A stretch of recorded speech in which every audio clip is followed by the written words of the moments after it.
Assalamualaikum dan selamat sejahtera. Kita sekarang dalam slot pentaksiran Bilik Darjah untuk di Didik TV KPM. Topik kita begitu menarik iaitu pertimbangan profesional. Bersama saya ialah guru penyampai Cikgu Azrina. Cikgu Azrina, saya rasa ini topik yang sangat menarik dan sekarang Cikgu akan memberikan fokus kepada moderasi dalam pertimbangan profesional, ya? Ya, Hanif, moderasi. Baik. Moderasi, jadi, baik. kita teruskan. Silakan, Cikgu. Sama-sama dalam perkongsian ini.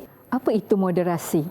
Moderasi dalam pertimbangan profesional merupakan proses yang perlu dilakukan antara guru dan mata pelajaran yang sama untuk menetapkan aspek atau kriteria dalam pentaksiran agar keputusan yang dibuat adalah konsisten dan juga menepati dan sama, ya.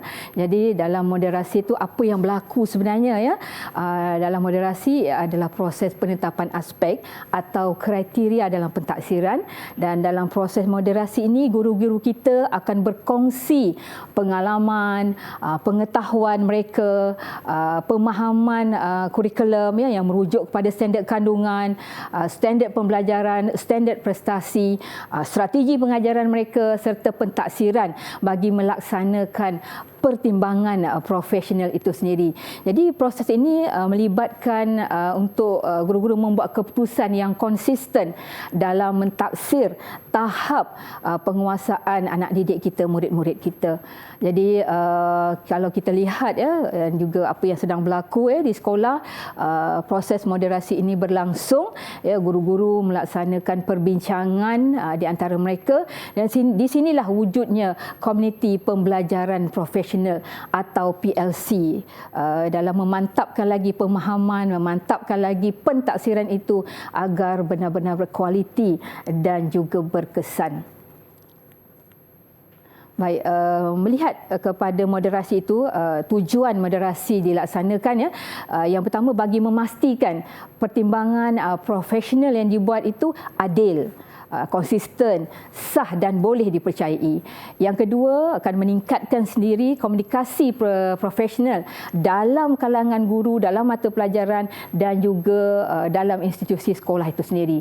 Yang ketiga, akan mewujudkan pembelajaran profesional dalam kalangan guru, berlakunya budaya komuniti pembelajaran profesional atau PLC, dan yang keempat, melalui moderasi ini juga akan meningkatkan lagi pengajaran pembelajaran pemudah caraan.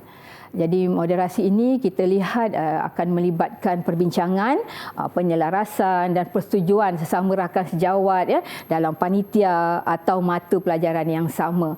Jadi perkara yang dimoderasikan, yang dibincangkan, termasuklah aspek penentuan kaedah pentaksiran, pemilihan instrumen pentaksiran, kriteria pertimbangan profesional dan juga penentuan tahap penguasaan murid.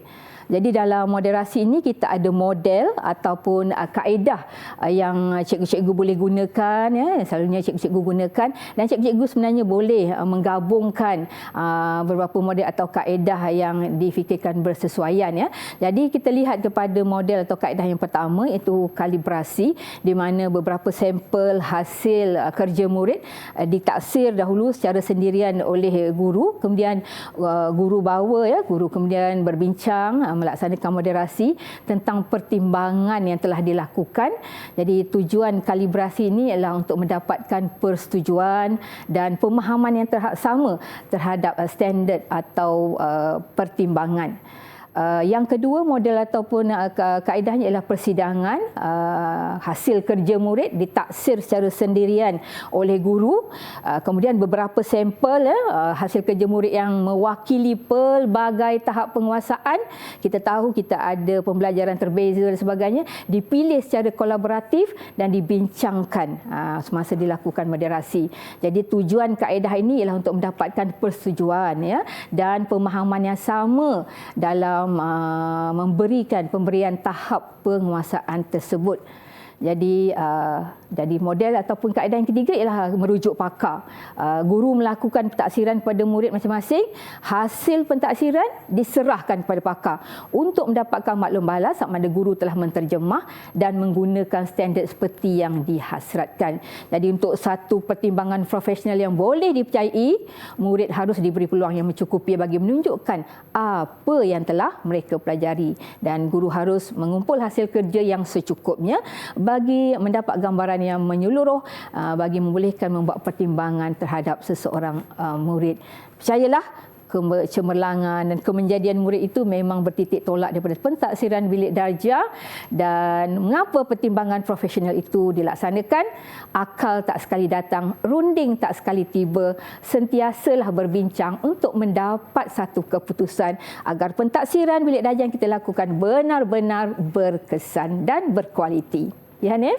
Baik, Cikgu. Saya rasa itu sangat menarik, Cikgu, dalam topik pertimbangan profesional kita. Kita pun sudah sampai ke penghujung rancangan, Cikgu, dan Cikgu telah kongsikan mengenai elemen faktor-faktor lain dan juga moderasi. Boleh kita dapatkan rumusan keseluruhan, Cikgu, untuk topik kita hari ini, pertimbangan profesional? Rumusannya, Hanif, dalam terus memperkasakan dan melaksanakan pentaksiran bilik darjah, kami mohon kerjasama guru-guru untuk terus adil, telus, jujur melaksanakan pentaksiran bilik darjah dan sokongan berterusan daripada ibu bapa dalam memastikan kemenjadian murid secara holistik seperti yang dihasratkan dalam negara Malaysia yang kita cintai, Hanif. Ya, saya rasa itulah terbaik, Cikgu, ya. Dan sebab ini semuanya untuk generasi masa harapan supaya pembangunan lebih holistik, seperti yang Cikgu katakan, untuk murid-murid kita di sekolah, ya. Betul. Baiklah, dengan itu saya ingin mengucapkan ribuan terima kasih kepada guru penyampai kita hari ini, Cikgu Azrina Alimira Sata Abdul Syukur dari Pejabat Pendidikan Daerah Hulu Selangor, Kuala Lumpur Baru. Terima kasih banyak-banyak, Cikgu.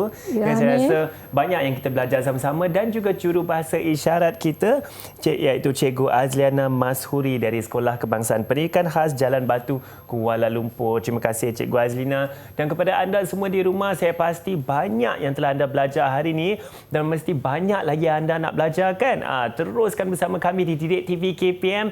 Nama saya Hanif Sean. InsyaAllah kita jumpa lagi. Terima kasih semua.